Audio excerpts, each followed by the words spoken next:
मुतनाज़ा नई नहरें जो हैं वो पाकिस्तान पीपल्स पार्टी के लिए कड़ा इम्तहान बन गई हैं। पार्टी के जो है अपने किले सिंध में अवामी सतह पर इस मुतनाज़ा मनसूबे के खिलाफ एक बड़ा उबाल है। सिंध से ताल्लुक़ रखने वाली सियासी, मजहबी और कौम परस्त जमातें ही नहीं बल्कि देही और शहरी सिंध की सिविल सोसाइटी भी इन नहरों के खिलाफ जो है बड़ा खम ठोक कर मैदान में आ गई है। सिंध के मुख्तलिफ हिस्सों में बढ़ता एहतजाज इस बात का सबूत है कि इस मामले पर कमो बेश हर तबका जो है मुतहर्रिक है। इसी तनाजुर में वकला का इन नहरों की तामीर के खिलाफ जो है बब्बरलू बाईपास पर जो धरना है आज चौथे रोज़ में दाखिल हो गया।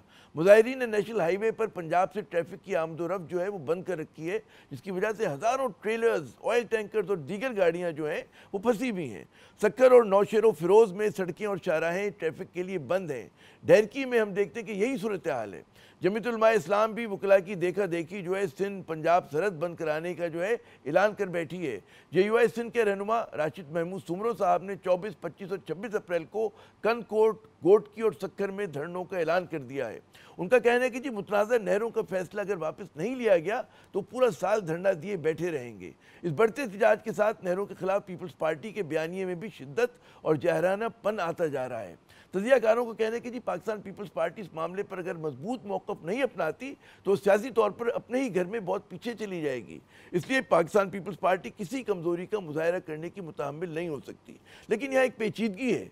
मसला ये है कि जी पीपल्स पार्टी के लिए नून लीग की हिमायत से दस्तबरदार होना भी आसान नहीं। नून लीग की अक़लियती हुकूमत पीपल्स पार्टी के सहारे खड़ी है। पीपल्स पार्टी अगर हुकूमत की हिमायत तर्क करती है तो धड़ाम से नीचे गिर जाएगी। मामूल के हालात में कोई नया इत्तेहाद या नए इंतखाबात आगे बढ़ने का रास्ता निकाल सकते थे, लेकिन पाकिस्तान में गैर मामूली हालात हैं। ना नई हुकूमत आसानी से बन सकती है और ना साहिबान इख्तियार जो हैं जल्द इंतखाबात करवाना चाहते हैं। शायद यही वजह है कि नून लीग बड़ी पुरसुकून दिखाई दे रही है और मुतनाज़ा मनसूबे से दस्तबरदार होने के लिए तैयार नहीं।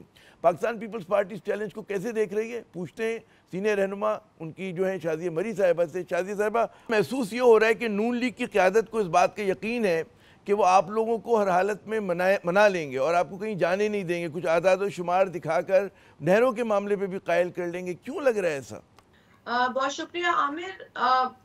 देखिए, अगर नून लीग को ये लगता है कि वो पाकिस्तान पीपल्स पार्टी को इस कनाल्स के इशू पे मना लेंगे तो वो एक ही तरीका है कि पाकिस्तान मुस्लिम लीग नवाज की जो हुकूमत है, वफाकी हुकूमत, वो ये ऐलान कर दे कि वो 6 कनाल्स या कोई भी कनाल दरिया सिंध पे नहीं बनाएगी। तो ये इस तरीके से तो वो हमें मुतमईन कर सकते हैं। लेकिन इसके अलावा अगर वो समझते हैं कि आज एक बयान दिया, कल दूसरा बयान दिया और इस तरीके से मामलात को वो मजीद आगे ले जाएंगे, तो मैं समझती हूँ मामला आगे जाने के बजाय मजीद पेचीदा होता चला जाएगा। क्योंकि इस वक्त पाकिस्तान पीपल्स पार्टी जो एक जमहूरी सियासी जमात है, जिसने हमेशा, जो कि आइन बनाने वाली, पाकिस्तान को यूनानिमस मुतफ़क्का आइन देने वाली जमात है, वो आइन का एहतराम भी करती है, कानून के दायरे में भी रहती है, एहतजाज करती है। तो तमाम तर जो हमारे आइनी और कानूनी रिस्ट्रिक्शंस या तकाजे हैं उनका एहतराम करके करती है। तो हमारा एहतजाज जो है वो हमारा हक है और उससे करना हमारे जो पीपल्स पार्टी का जो तरीका है वो आपको पता है, शहीद मोहतरमा ने भी एहतजाज संगीन तरीन किए लेकिन हमेशा आइन का रिगार्ड किया, कानून का रिगार्ड किया। अच्छा, मुझे ये और मैं बताइए, समझती हूँ कि नून लीग को इस बात की अहमियत का अंदाजा होना चाहिए कि पीपल्स पार्टी इस वक्त जो एक जेन्युइन इशू पे एहतजाज कर रही है, इनके एलाय होते हुए भी तो ये अफसोस की बात है कि हमें इतना एहतजाज करना पड़ रहा है। मुझे समझ में जो नहीं आ रहा शाजिया साहिबा, ये जो समझ में नहीं आ रहा है कि मुझे ये लग रहा है बाहर से बैठकर या हम जैसे बहुत सारे और लोगों को कि नून लीग 2 लहजों में आप लोगों से बात कर रहे हैं। एक लहजा तो बड़ी नरम गुफ्तारी का है, लेकिन उसमें भी इशारा है कि जी हिमायत जारी रहेगी पीपल्स पार्टी की हर सूरत में नून लीग के लिए। और दूसरा जो है फिर हम देखते हैं कि तुम तो तेज़ आप लोगों पे हमले हो रहे होते हैं। आज अज़मा साहिबा ने प्रेस कॉन्फ्रेंस कर दी, उससे पहले कोई और गरजता है, वो कहते हैं जी सिंध के अंदर आप लोग जो हैं, अब जो आप लोगों की सुबकी हो रही है बकौल उनके, उसको मिटाना चाहते हैं, वहाँ पर आप लोगों ने अच्छा परफॉर्म नहीं किया। तो वो लगता नहीं कि आपके अलाइज की तरफ से ये बात आ रही है, गो कि सीनियर उनके कायदीन कुछ मरहम भी रखते हैं साथ साथ। जी जी बिल्कुल, मज़ाक़ा खेज़ बात है, बहुत हैरत अंगेज़ बात है कि बयानबाजी कर रहे होते हैं और आपने जिस तरीके से कुछ चंद नाम भी लिए और इस हैरत मुझे आज भी एक बयान आया कि जी बिलावल साहब का जो लहजा था वो तेज था। तो आपने तो दुरुस्त फरमाया कि तुंदो तेज तो लहजा इनका होता है, और बात सोचे समझे बगैर कर जाते हैं या फिर किसी स्ट्रैटेजी के तहत करते हैं। क्योंकि यहाँ एक बयान आता है, फिर एक बंदा आके कहता है जी हमने उनके बयान का नोटिस ले लिया, तो ये बिल्कुल गलत था। मैंने खुद कौमी असेंबली की एक मीटिंग हमारी हुई थी असेंबली में, कमेटी में, मैंने खुद ये नून लीग से कहा, क्योंकि वहां उनके एक रिप्रेजेंटेटिव बैठे थे, नाम लेना मुनासिब नहीं, उन्होंने कहा जी मैंने बड़ा जो है ना स्टैंड हमने लिया है नून लीग ने, हम नहरों के ऊपर बिल्कुल आप लोग को बैठेंगे, आपके साथ बात करें। उन्होंने कहा आप तो ये बयान दे रहे हैं लेकिन आपके कुछ और दीगर जो कॉलीग्स हैं वो उल्टी सीधी बातें कर रहे हैं, नहीं नहीं हमने नोटिस लिया है, हमने उन्हें कहा है, हमने ये किया है। तो ये जो मतलब जिस तरीके से ये खेल रहे हैं ना, ये डॉज दे रहे हैं, पता नहीं किसको दे रहे हैं। देखिए देखिए मैं अल्टीमेटली आपको बता रही हूँ आमिर साहब, आप तो खुद सिंध के रहने वाले हैं, आप खुद समझ सकते हैं कि सिंध के अंदर एक अरसे से पानी की किल्लत है, आज नई किल्लत नहीं है, एक अरसे से हम कह रहे हैं 1991 वाटर अकॉर्ड पे अमल करें, एक अरसे से हम कह रहे हैं कि इरसा अपना काम नहीं कर रही है, एक अरसे से हम चाहे जो भी हुकूमत आई हो पिछले अदवार में, हमने हर हुकूमत के अंदर पानी की किल्लत की बात की है। हमने हर वक्त कहा है कि जी जो पानी की मुनसिफाना तकसीम 91 अकॉर्ड में दर्ज है उसके एन मुताबिक पानी दिया जाए, आप उसको बार बार जो है वायलेट करते हैं। 2 दहाइयों से तो आपको पता है ये रोना हम रो रहे हैं। अब अगर आज आज भी शॉर्टेज इतनी ज्यादा है सिंध के अंदर, पंजाब में भी शॉर्टेज है, वहां से भी आवाजें उठ रही हैं, और आप यकायक जो है नया कोई प्रोजेक्ट का ऐलान करते हैं जिसके लिए इसी पानी को इस्तेमाल किया जाएगा, तो कहीं से नया नहीं है। मैं इस पे आगे बात करता परेशानी का बायस नहीं है चोलिस्तान प्रोजेक्ट पे जरा आगे बात करते हैं। मैं आपकी तवज्जो मबजूल कराऊंगा। गुज़िश्ता हफ्ते हमारे साथ राना सनउल्लाह साहब थे इसी प्रोग्राम में, उनका ये कहना था कि जी पीपल्स पार्टी से तो मामला हमारा सेटल्ड है, हमें तो कोई परेशानी नहीं है नहरों के मसले पे। और उनका एक और भी जुमला मुझे बड़ा दिलचस्प कहना था कि जी सिंध की कॉम्प्रेस जमातें दर हकीकत जो एहतजाज करी वो पीपल्स पार्टी के खिलाफ करी, हमारे खिलाफ नहीं कर रही हैं। ऑन द रिकॉर्ड अगर आप 1 मिनट दें हम आपको सुनवा देते हैं। जनाब पीसीआर बिल्कुल टैकल्ड है, इसको टैकल करेंगे क्या, ये बिल्कुल टैकल्ड है। और नहरों के ऊपर जो उनका स्टांस है वो उनकी सियासत की और वक्त की ज़रूरत है, जारी रखना जो है वो उनकी सियासी मजबूरी है। क्योंकि अगर वो ये स्टांस नहीं लेंगे तो वो जो नेशनलिस्ट नाम नहाद नेशनलिस्ट जो वहाँ पे माहौल पैदा किए हुए हैं सिंध में, तो वो तो पीपल्स पार्टी। तो सुना आपने शादी साहब क्या कहा, झलक देखी आपने उनके। अगर आप मुझे 2-3 मिनट दें जी, मैं अब आपको फ्लोर इज योर्स। मेरा ख्याल है कि देखिए नून लीग का एक बहुत ही अफसोस के साथ कहना पड़ता है कि शायद इनके डीएनए में है लोगों को डिवाइड करने की एक पॉलिसी है, जो कि मैं समझती थी कि बहुत हद तक अब वो मध्यम हो गई है। लेकिन मैं इस पर भी एतराज करती हूँ कि ये लेबल करते हैं कि सिंध में फलानी जमातें ये कर रही हैं और फलाना ये हो रहा है। देखें अगर कोई जमात बेशक वो हमारी मुखालिफ भी हो, लेकिन अगर वो भी पानी की किल्लत की तशवीश का इजहार कर रही है और इन कनाल्स पे अपने संगीन रिजर्वेशंस का इजहार कर रही है तो उसमें कोई हर्ज नहीं। हाँ, उनका तरीका एहतजाज का, जिससे मैं एग्री नहीं करती कि जी आपने रोड रास्ते बंद कर दिए, आम आवाम को तकलीफ हुई, आपने ट्रेनें बंद कर दी, आम आवाम को तकलीफ हुई, आपके साथ ये ज्यादती जो मंसूबा बना है वो बना वफाकी हुकूमत रही है, लेकिन आप सिंध की आवाम को तकलीफ में डाल रहे हैं। इस आवाम को जो कि जिसमें स्टूडेंट्स भी हैं, जिसमें कारोबारी लोग भी हैं, जिसमें आपका किसान भी, आपके मरीज भी हैं, औरतें हैं, बच्चे हैं, बुजुर्ग हैं, हर शख्स को तकलीफ में डाला जाता है जब मेन रोड्स बंद कर दिए जाते हैं, हाईवेज बंद कर दिए जाते हैं एहतजाज के नाम पे, ट्रेनें बंद कर दी जाती हैं एहतजाज के नाम पे। तो ये बिल्कुल मैं समझती हूँ उनका तरीकेकार मुनासिब नहीं है। लेकिन सबका ये मुतालबा है और ये मुतालबा बड़ा रियल है। पाकिस्तान पीपल्स पार्टी ने हमेशा पानी के जो के इशू पर जो नाजायजी है, खास तौर पे जो वफाकी हुकूमतों के फैसले हैं, उस पर हमेशा आवाज उठाई है। आपको याद होगा कि कालाबाग डैम के ऊपर शहीद मोहतरमा बेनज़ीर भुट्टो साहबा कमू शहीद के मुकाम पर गर्मी की, शदीद गर्मी की मौसम में उन्होंने धरना दिया, वहां पे बैठ के प्रोटेस्ट किया, और यही विरसा बिलावल भुट्टो जरदारी साहब को मिला है कि आज वो एक और अवाम दुश्मन जो है मुल्क दुश्मन हुआ ना। जो चीज फेडरेटिंग यूनिट्स आपके साथ अग्री नहीं कर रही बनाने को, जो मुतफक्का ही नहीं है, जो यूनिलैटरल एक तरफा है, मुसल्लत की जा रही है, तो वो कैसे फेडरेशन दोस्त हो सकती है? तो यही विरसा बिलावल साहब को मिला है और वो इसी पर बात कर रहे हैं। कभी उन्हें वो बुरे लग रहे हैं कि वो तंदो तेज अल्फाज और पता नहीं लहजे में बात कर रहे हैं। भाई इस शिद्दत को समझने की कोशिश करें। बिलावल साहब के लहजे की तेजी या उनकी मिजाज की गर्मी को नहीं, इस मामले की शिद्दत को समझें।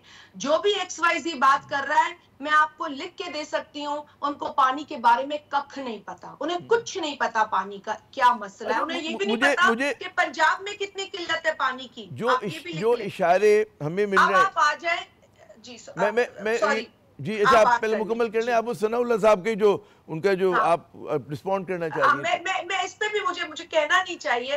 आई मीन बड़े मुझे अफसोस के साथ ये कहना पड़ रहा है। मेरी जमात की भी ये ट्रेनिंग नहीं है, मेरी जाती भी ये ट्रेनिंग नहीं है। I did not like to say this, लेकिन पाकिस्तान पीपल्स पार्टी के साथ अगर किसी का इख्तलाफ होता और ये तमाम चीजें इसलिए सिंध में हो रही होती, तो राना साहब को ये इल्म होना चाहिए कि इनके अपने एक मिनिस्टर के साथ जो रिएक्शन दिखाया है लोगों ने, जो कि काबिले अफसोस है, काबिले मजम्मत भी है, क्योंकि वो हमारे कॉलीग हैं। जी वो हमारे कॉलीग हैं। उनका ताल्लुक तो नून लीग से है ना जी, उनका ताल्लुक तो पीपल्स पार्टी से नहीं है। बिल्कुल। तो मेरा ख्याल है राना सनाउल्लाह साहब डरे उस दिन से जब इस तरह की इनकी जो भी स्कीमिंग है ना वो एक्सपोज हो जाएगी, क्योंकि वो हो रही है एक्सपोज। अब तो सीधा सीधा जी वजीर आजम साहब ने खुल के ऐलान करना है कि ये नहरें नहीं बनेगी। हमने आवाज सुनी है लोगों की, हमने दर्द समझ लिया है लोगों का, लिहाजा हम इससे पीछे हट रहे हैं। मैं समझती हूँ कोई भी जी शऊर और अवाम का दर्द रखने वाली हुकूमत इसी तरह बिहेव करती है। अब फैसला इन्होंने करना है, फैसला हुकूमत ने करना है। लेकिन लग ये रहा है, इशारे ये लग रहे हैं कि पंजाब भी कोशिश करेगा या वफाक की कोशिश यकीन दिलाएगी जी सिंध को उसके कोटे का पानी मिलता रहेगा और नहरें भी बन जाएंगी। तो ये मौजूदा हो सकता है इस तरह का? मैं तो कहती हूँ अल्लाह करे कि सबको उसके हिस्से का पानी मिले। हर सूबा जो है वो पाकिस्तान का सूबा है। पाकिस्तान के सूबों में बसने वाली आवाम को खुशहाली नसीब होनी चाहिए। पाकिस्तान में बसने वाले हर किसान को जो है उसको खुशहाली मिलनी चाहिए, उसके बच्चों को अच्छा फ्यूचर मिलना चाहिए, और किसान हमारी बैकबोन है। पंजाब के अंदर भी आमिर साहब बहुत ज़्यादा मसाइल हैं।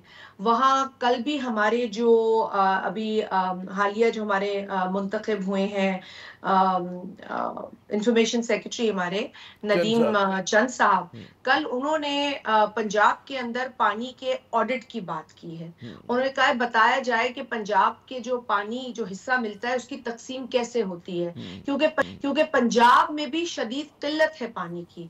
उन्हें ये खदशा है कि जो पहले ही किल्लत का सामना कर रहे हैं उनके हिस्से का पानी काट के वही चोलिस्तान का रेगिस्तान आबाद किया जाएगा। देखिए नया इलाका आबाद करने में किसी को हर्ज नहीं है, लेकिन मेरा पानी या आपका पानी काट के अगर तीसरे को पानी देंगे तो फिर इसमें क्या विन है, इसमें कौन सी विक्ट्री है? इसमें तो कोई विक्ट्री नहीं है। ये तो बेवकूफी है, ये तो जहालत है, ये तो ये खुदकुशी है। काबिले अमल मंसूबा लगता है आपको, मंतकी मंसूबा लगता है कि चोलिस्तान के सहरा को जो है ये सब्ज़दार में बदल देंगे? अगर चोलिस्तान का सहरा हो या थर का रेगिस्तान हो, थर के अंदर हमने बायोसैलाइन टेक्नोलॉजी का इस्तेमाल करके वहीं के पानी को, खारे पानी को वहीं के लोगों के लिए उसी जमीन को जरखेज करने के लिए इस्तेमाल किया। इसी तरह चोलिस्तान में भी कोई ऐसा तरीका निकाला जा सकता है जिसके लिए बिलावल भुट्टो जरदारी साहब कह रहे हैं कि आइए बैठिए, हम ज़राअत की प्रोडक्टिविटी पे बात करें, हम एग्जिस्टिंग वाटर रिसोर्सेज पे बात करें, हम इसके बेहतर इस्तेमाल पे बात करें, जदीद टेक्नोलॉजी के इस्तेमाल पे बात करें, ना कि हम वो फरसूदा बात करें कि जी तुम्हारा पानी काट के यहाँ से नहर निकालेंगे और फिर तुम्हें सुखाएंगे, उसे बनाएंगे। ये वाली पॉलिसी तो किसी दौर में काम नहीं आई है। पहले इस पे झगड़े हुए, आज के दौर में भी आप इस पे झगड़े करा रहे हैं। पाकिस्तान क्या इन झगड़ों का मुतम्मिल नहीं हो सकता। सिक्योरिटी के इतने इश्यूज है हमारे, दहशतगर्दी पे अभी हमने काबू पाना है। हाँ। और ये हमने मुल्क के अंदर किस किस्म की जंग शुरू कर दी है या जंग का माहौल बना दिया। मुझे बताइए कि नई नहरों पे स्टेटस है क्या? वो वज़ीर आला सिंध ने एक वफ्द भेजा देखने के लिए कि क्या नहरों पे काम हो रहा है या काम रुक गया है, क्या आपके पास? ये बात दुरुस्त है, इस बात दुरुस्त है कि डिसइंफॉर्मेशन भी फैलाई जा रही है, क्योंकि सारी पता ना जब आप उसको एड्रेस नहीं करेंगे तो कोई ना कोई तो इन्फॉर्मेशन गलत फैलाएगा कि जी बन गई है, फंड रख दिया है। इन चीजों में जो है वो सदाकत नहीं है। लेकिन ऐसा हरगिज नहीं है कि ये एक पाइपलाइन में नहीं है चीज, या वो करना नहीं चाह रही है चीज। तो कह रहे हैं कि मशीनें जो आज अखबार की खबर थी कि जी मशीनें पड़ी हुई है, रुका हुआ है काम, और कुछ काम हुआ था वहां पर। जी, इस चीज को गवर्नमेंट ऑफ सिंध भी विजिलेंट होके देख रही है। सीएम सिंध इसको बहुत क्लोजली मॉनिटर कर रहे हैं। उनको जैसे ही को खबर आती है, भले वो डिसइंफॉर्मेशन क्यों ना हो, वो तहकीक करवाते हैं, वो यहाँ से लोग भेजते हैं। ये सारी चीजें हमने उनपे we kept tabs on these things. कहने का मकसद ये है कि देखिए किल्लत तो हमें पहले ही है पानी की। खुदा ना खास्ता इस तरह का मंसूबा बना तो फिर तो आप छोड़ ही देना। अच्छा, ये नहरों की जो सियासत है, वो सनाउल्लाह साहब को मैं कोट करूँ ना कि जी वो सिंध में जो नहरें बन रही है, थर केनाल बन रही है, उस पर तो आप लोग इतराज़ नहीं करते। मीडिया को उन्होंने कहा और पीपल्स पार्टी को कहा कि जरा समझाइए हमें कि क्या सूरत हाल है क्या? देखिए, जिन कुछ कैनाल्स की जो अप्रूवल है वो ऐसे दौर में ली गई जब जमहूरी हुकूमत भी नहीं थी। कुछ ऐसे दौर में ली गई जब सियासी लोग जो थे वो जिनके, मैं कहती हूँ कि जिनका हाथ पैर कटे होंगे या जिनको कुर्सियों पे बैठने का शौक होगा लेकिन अवाम के इश्यूज पर बात करने का शौक नहीं होगा। अब एक जमात है जो GDA, उसकी मैं आपको मिसाल दे दूं, उसने जनरल मुशर्रफ के दौर में, सांगड़ से मेरा ताल्लुक है आमिर साहब, सांगड़ के अंदर कालाबाग डैम की हिमायत में रैली निकाली। And this is on record. आप सहाफी इन्वेस्टिगेशन करें, सांगड़ में आप वहाँ जर्नलिस्ट बैठे हैं, उनको कहें कि आपको ये निकाल के दे कि ये जो फंक्शनल लीग जो सांगड़ की जमात बनती है या खैरपुर में जिसकी थोड़ी बहुत एग्जिस्टेंस है और अब GDA में जम हो गई है, इन सब ने मिलकर कालाबाग डैम की हिमायत में सांगड़ शहर में रैली निकाली थी, जिस वक्त पाकिस्तान पीपल्स पार्टी इसी अवाम दुश्मन, मुल्क दुश्मन मंसूबे के खिलाफ डट के खड़ी हुई थी। तो अब देखिए ना, बात सारी ये कि इस वक्त अगर नून लीग होश के नाखुन नहीं लेगी, इस तरह की चीजों को खुद अनाउंस नहीं करेगी, खुद ऑफिशियली नहीं रोकेगी, राना सनाउल्लाह साहब इस तरह के इनअप्रोप्रिएट बयानात देंगे और कोई भी इस तरह की गलत बात करेगा, तो फिर जो अनासिर जिनकी सियासत खत्म हो चुकी है, जिनका वोट बैंक अब नजर नहीं आता, उनको भी मौका मिलेगा कि वो अपनी सियासी दुकानें चमकाएं, सस्ती शोहरत कमाएं। तो आप ही दे रहे हैं। वक्त कम है हमारे पास में, दो तीन सवाल और हैं। क्या आपको ये एहसास हो रहा है पीपल्स पार्टी के कहीं जहन के किसी गोशे में है, आपके जो थिंक टैंक्स हैं वो सोच रहे हैं कि नून लीग का साथ देने से आप लोगों को नुकसान हो रहा है? ये कुछ ऐसी फीलिंग आ रही है क्योंकि जो अलायंस की सूरत हाल है, और फिर इसी से जुड़ा हुआ ये सवाल कि आप लोग कब तक साथ चलेंगे इन हालात में? और ये जो कहा जा रहा है कि जी निज़ाम को बचाना बहुत ज़रूरी है, तो किस निज़ाम को, इस निज़ाम को बचाना क्यों ज़रूरी है? जी देखिए, बात ये आमिर साहब, being a Democrat, I think you also have the democratic values। तो टूटा फूटा जमहूरी निज़ाम फिर भी बेहतर है और हमने इसके लिए बहुत कुर्बानियां दी हैं। बहुत केओस से पाकिस्तान गुजरा है और बहुत इंस्टेबिलिटी हमने देखी है, जिसका खमियाजा पूरी कौम भुगत रही है। ये बात भी दुरुस्त है कि आज के हालात आइडियल नहीं है, लेकिन ये भी मैं समझती हूँ कहना जरूरी है कि मिलकर ही हालात बेहतर बनाए जा सकते हैं। अगर हम सब अपनी 1.5 इंच की मस्जिदों में बैठ जाएं और मैं ना मानूं की पॉलिसी पे अमल पैरा हो, तो इस मुल्क का नुकसान होगा। हम पाकिस्तान खपे कहने वाले लोग हैं, हम पाकिस्तान को आइन देने वाले लोग हैं, जो आपकी हम पाकिस्तान के अंदर इंतशार को डिस्करेज करने वाले लोग हैं। तो इसलिए हम को यही याद दिलाते हैं कि हम मैच्योर जमात हैं, लेकिन हमें आप इस तरीके से दीवार से नहीं लगा सकते। अगर आपने अवाम दुश्मन काम किए तो पीपल्स पार्टी को आप दीवार से लगाएंगे, और जब पीपल्स पार्टी दीवार से लगेगी तो जब आप कहते हैं कि जमहूरियत के लिए हम इस टूटे फूटे निजाम को बुरा लगे, ये मैं ये कह रहा हूँ कि महसूस ये हो रहा है कि जब आप ये कहते हैं कि जी हम जमहूरियत के लिए टूटे फूटे निज़ाम को भी चलाएंगे, बेशक वो डिलीवर कर रहा हो नहीं कर रहा हो, तो ये इत्मीनाद देता है नून लीग को कि वो मन चाहे फैसले करते हैं।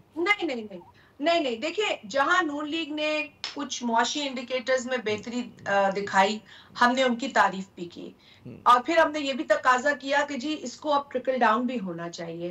देखिए जब तक हम इस सिस्टम का हिस्सा नहीं होंगे, मैंने इक़्तिदार का हिस्सा नहीं कह रही, लेकिन जब तक एक सिस्टम नहीं होगा, हमारी आवाज नहीं होगी, हमारा एहतजाज नहीं होगा, तो इस्लाह कैसे होगी? अच्छा, क्या आपको मैं ये समझती हूँ कि आपको जो सिंधी बाहर बैठकर बात करना तो सबसे ज्यादा आसान है आमिर साहब, सबसे ज्यादा आसान है। Not having an iota of responsibility. क्या आप लोग under pressure, peoples party under pressure आई है कि जो वहां पर कॉम्प्रेस जमातें निकली हैं, बड़ा भरपूर एहतजाज कर रहे हैं, सड़कें बंद की हुई हैं, वकीला का एहतजाज जारी है, तो ये पीपल्स पार्टी पे दबाव आया है कि आप लोग भी मतलब है कि इसी तरह एहतजाज में शामिल? पीपल्स पार्टी 25 अप्रैल का क्या इरादा है आपका? दबाव हमें जी पीपल्स पार्टी पे अवाम का दबाव हमेशा से आमिर साहब, दैट्स व्हाई हमारा तो ये नारा है, ताकत का सरचश्मा अवाम। हमारी अवाम इस वक्त ऑलमोस्ट 62% जिस्म के अंदर पानी की शॉर्टेज का सामना कर रही है और एक अरसे से हमें पानी की किल्लत है। कभी उस किल्लत में थोड़ी कमी आ जाती है, कभी ज्यादा कमी आ जाती है, बढ़ जाती है किल्लत, कभी थोड़ी रिलीफ मिल जाती है। आज कोई नंबर्स आ रहे थे कि शायद थोड़ी रिलीफ है, लेकिन किल्लत मुस्तकिल है कुछ अरसे से, कुछ बरसों से। और हैरत की बात यह है कि इस हुकूमत को यह भी एहसास नहीं हो रहा कि 1 बरस से जायद का पीरियड गुजर गया है, जो इनकी आईनी जिम्मेदारी है सीसीआई की मीटिंग बुलाना, वो आज तक ये नहीं बुला रहे। इतने बड़े मसाइल खड़े होने के बाद भी नहीं बुला रहे। पिछले बरस जून के महीने में चीफ मिनिस्टर सिंध ने बाकायदा खत के जरिए ये वफाकी हुकूमत को कहा कि आप प्लीज सीसीआई बुलाएं और इस कनाल के इशू को, जो एक नया इशू खड़ा होने जा रहा है, जो सुन रहे हैं, खुदा के लिए आप इसको वहां पर डिस्कस करें। तो देखिए एफर्ट तो पीपल्स पार्टी ले रही है, पीपल्स पार्टी की कोशिशें जारी है, अपनी कन्विक्शन से ले रही है। कालाबाग डैम के खिलाफ हम खड़े रहे डट के, एनएफसी अवार्ड के हुसूल के लिए हम खड़े रहे डट के। हमने आपसे फिर तफसील से मजीद बात करते हैं, मुझे बात की और मुझे कहा ही जा रहा है कि सेगमेंट का वक्त खत्म हुआ, आपका मौक़िफ़ आया, बड़ी भरपूर तरीके से आपने अपनी पार्टी की तर्जुमानी की, बहुत बहुत शुक्रिया अपना कीमती वक्त देने का। नाज़रीन एक वक्फा लेते हैं, हमारे साथ रहिएगा। तो जनाब खैबर पख्तूनख्वा असम्बली में माइंस एंड मिनरल्स बिल पर अभी बहस शुरू नहीं हुई, मगर इस बिल ने जो है सूबे में शदीद महाजराई की कैफियत पैदा कर दी है। सूबाई इस इख्तलाफ ही नहीं बल्कि इमरान खान की बहन अलीमा खान साहिबा समेत PTI के बहुत से सरकर्दा अरकान जो है इसकी मुखालफत कर रहे हैं। गवर्नर KP फैसल करीम कुंडी साहब कहते हैं कि जी वज़ीर आला जो है वो बिल मंजूर कराएंगे या फिर नौकरी से जाएंगे, जबकि अली मीन गंडापुर का कहना है कि जी बिल जो है अवाम के मफाद में है और उसके खिलाफ जो एक झूठा प्रोपेगेंडा किया जा रहा है। अब मैं देखता हूँ कि चंद दिनों में या नौकरी जाएगी या बिल पास करेगा CM साहब। जो टास्क इस्लामाबाद से दिया जाता है वो अच्छे बच्चों की तरह उसको उस टास्क को कंप्लीट करते हैं, इसलिए तो वो नौकरी पे बैठे हुए हैं। अब बड़े मुश्किल इम्तिहान में है क्योंकि अपनी पार्टी भी उनके खिलाफ है, उनके मेंबरान खिलाफ है। कोई भी किसी किस्म का सूबे का इख्तियार फेडरल गवर्नमेंट और ना ही किसी इदारे को दिया जा रहा है और नहीं कोई हमसे ले सकता है। अच्छे इकदाम के रास्ते में रुकावट डालने के लिए ये झूठे प्रोपेगेंडे किए जा रहे हैं। इल्लीगल माइनिंग के ऊपर हम कानून को सख्त कर रहे हैं। गैर कानूनी तौर पर अगर माइनिंग करेगा तो वो मशीन उसकी जब्त की जाएगी, उसको नीलाम किया जाएगा। नाक़दीन का कहना है कि बिल जो है वो सूबे के मुस्तकबिल पे हमला है और इमरान खान की इजाज़त के बगैर ये मंजूर नहीं हो सकता। 18वीं तरमीम के बाद जो है कानूनी सूबाई मामला है और बाज़ अरकान के नज़दीक वजारत तवानाई के तहत जो भरपूर इख्तियारात के साथ वाकई कहते हैं ना मिनरल विंग का जो प्लान क़याम है वो तशवीशनाक है। कानूनी की सनत जो है सूबे में रीढ़ की हड्डी की हैसियत रखती है, जिससे कम अज़ कम 5 लाख अफराद जो हैं उनका रोज़गार उससे मुंसलिक है, जबकि सालाना जो आमदनी है वो 15 से 20 अरब रुपए है। इस मामले पर सूरत है क्या? हमारे साथ मौजूद हैं अवामी नेशनल पार्टी के सीनियर रहनुमा इफ्तिखार हुसैन साहब और नून लीग के रहनुमा इख्तियार वली साहब। इख्तियार साहब बहुत शुक्रिया अपना कीमती वक्त देने का। मेरे ख्याल में अभी इफ्तिखार साहब जो हैं हमारे साथ लाइन पे नहीं आए हैं, कोशिश करें उनसे रब्ते की। इख्तियार साहब हम आपसे शुरू करते हैं। इख्तियार वली साहब कि हम देख रहे हैं कि एक बड़ा एक अजीब व गरीब इस वक्त सूरत हाल है आपके सूबे में, क्योंकि हमें जो इंडिकेशन मिल रहा है कि जो आपकी जमात है नून लीग वो तो बड़ा खुश है इस वक्त इस बिल से और वो अलीमीन गंडापुर साहब की बड़ी हिमायत कर रही है, कहते हैं ना कि दामे दर में सुखने। जी thank you very much Aamir साहब। देखें, माइंस एंड मिनरल बिल्स जो है ना, मतलब हम पाकिस्तानी लोग जो है या हमारी सियासत यहाँ पे इस तरह पहुँच गई है कि किसी भी चीज़ को, चाहे वो जितना भी मुल्क की ज़रूरियात के मुताबिक वो कितनी भी वो ज़रूरी क्यों ना, हम उसको पोलिटिसाइज़ कर लेते हैं। बहुत बड़े बड़े प्रोजेक्ट, बहुत बड़ी बड़ी स्कीमें जो हैं वो पोलिटिसाइज़ हो गई है। माइंस एंड मिनरल बिल्स में इनफैक्ट है क्या, मुझे जो चीज़ इसमें अपरेंटली नज़र आ रही है वो ये है कि खैबर पख्तूनख्वा की, ये मियाँ साहब बैठे हुए हैं, मेरे बड़े भाई हैं मियाँ इफ्तिखार हुसैन साहब, कि वहाँ पर माइनिंग पर गुज़श्ता एक लंबे अरसे से पाबंदी है, लेकिन उसके बावजूद कहीं पे भी माइनिंग रुकी नहीं है। ये सोना कौन निकाल रहा है, ये कोयला कौन निकाल रहा है, स्वाद के ज़मरुद कौन खा रहा है, लकड़ियाँ कौन काट रहा है, नेफ्राइट कौन ले रहा है, जिप्सम कौन ले रहा है, ये सारी चीज़ें माइनिंग हो रही है बट इलीगल हो रही है। अब उसका फ़ायदा खैबर पख्तूनख्वा के लोगों को बराह रास्त नहीं हो रहा, उसका फ़ायदा बराह रास्त पाकिस्तान को नहीं हो रहा।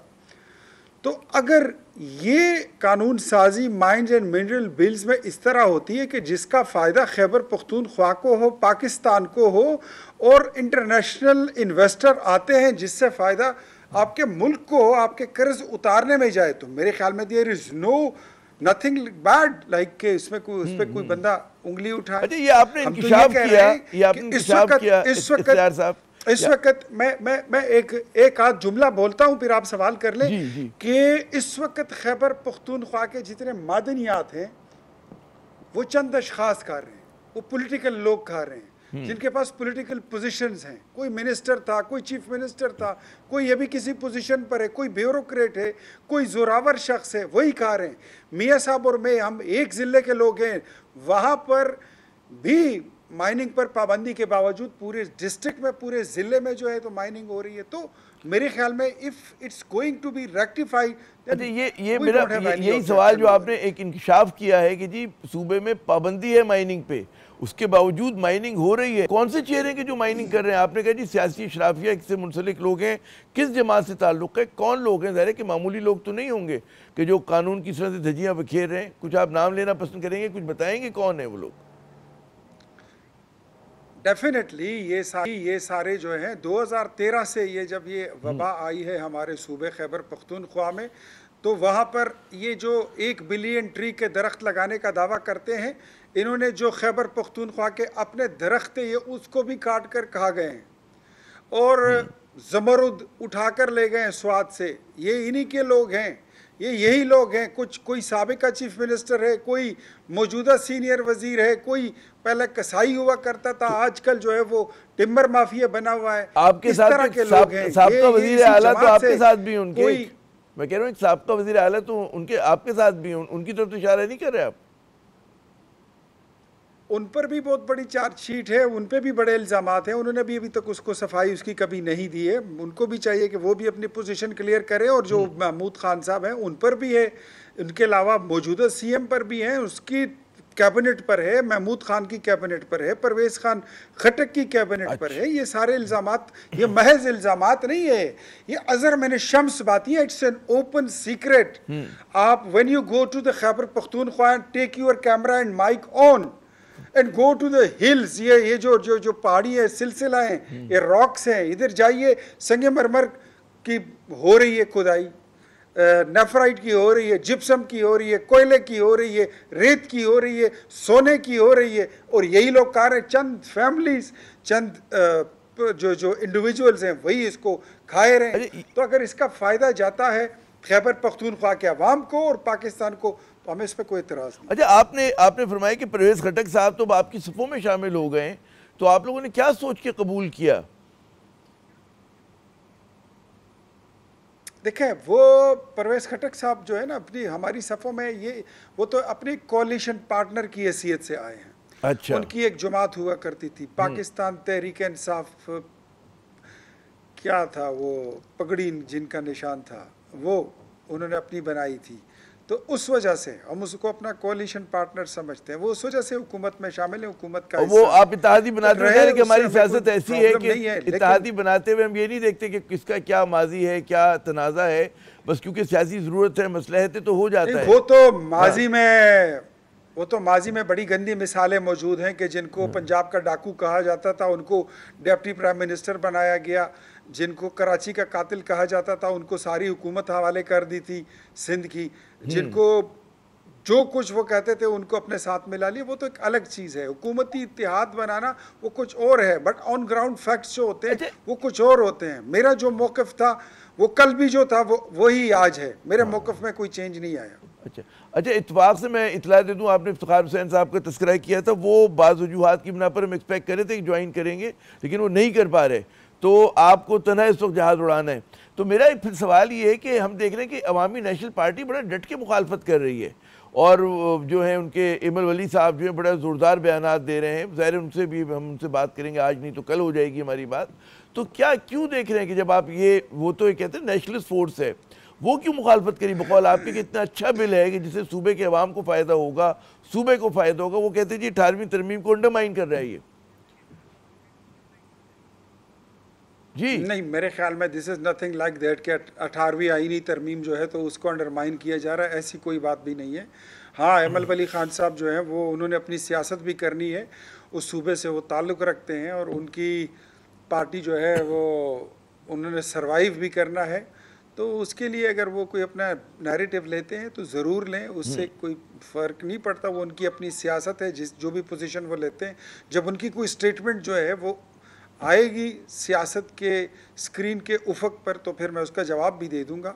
लेकिन वो तो एक ऑल पार्टीज कॉन्फ्रेंस बुला रहे हैं, वो 23 मेरे ख्याल में 23 अप्रैल को जो है ऑल पार्टीज कॉन्फ्रेंस बुला रहे हैं इस मसले पे। बिल्कुल बुलाएं, बिल्कुल बुलाएं। अगर उन्होंने दावत दी तो हम भी उसमें जाएंगे, बैठेंगे, शिरकत करेंगे और उसमें अपना मौक़िफ़ उनका भी सुनेंगे और अपना मौक़िफ़ भी देंगे। और मेरे ख्याल में जो बात मैं कर रहा हूँ उसको वो डिनाई नहीं कर सकते, वो उसके साथ चलेंगे, वो उसको एग्री करेंगे कि क्या ये खैबर पख्तूनख्वा के जो वसाइल हैं, मादनी वसाइल हैं, क्या ये चंद ख़ानदानों के हैं, क्या ये चंद अशराफिया के हैं, चाहे ये कुछ अशख़ास के हैं।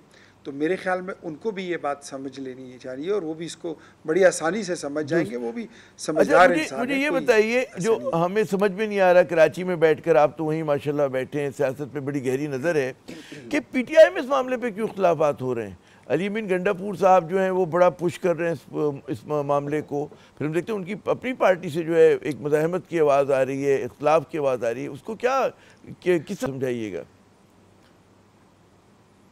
देखिए, जो आमिर साहब, ये पाकिस्तान तहरीक इंसाफ है ना,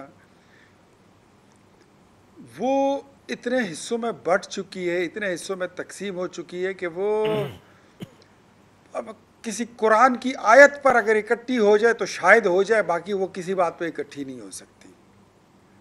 अगर वो ला इलाहा इल्लल्लाह पर इकट्ठे हो जाए तो शायद हो जाए, इसके अलावा बाकी किसी बात पे वो इकट्ठे नहीं हो सकते। इनके 10 लोग आप एक कमरे में आधे घंटे के लिए नहीं बिठा सकते कि आप बैठ के ज़रा चाय पी लें, ये नहीं पी सकते। ये उस दिन भी इधर खैबर पख्तूनख्वा हाउस इस्लामाबाद में इकट्ठे हुए थे, एक दूसरे के गिरबान फाड़ के निकले। तो उनका मसला कुछ और है। उसमें एक जता ऐसा भी है जो कहता है माइंस एंड मिनरल बिल्स की कोई कबाहत नहीं है अगर इसको इमरान खान की रिहाई से मशरूत कर दें। Look at them, just look at them. ये इनकी अप्रोच है। ये पॉलिटिकल लोग हैं, ये सियासी लोग ऐसे होते हैं। मुल्की मफादात को अपनी जाती और सियासी मफादात के साथ जोड़ना। आपको क्या लग रहा है, मैं आखिरी सवाल, वक्त बहुत कम है हमारे पास, इख्तियार साहब मैं वो खता कलामी कर रहा हूँ, आपको क्या लग रहा है कि अगर जो उनमें इख्तिलाफात हैं वो बिल तो फिर पास नहीं हो सकेगा, कि अगर उन्होंने मशरूत कर दिया कि इमरान खान जब तक इजाज़त नहीं देते? हो जाएगा जी, बिल्कुल हो जाएगा।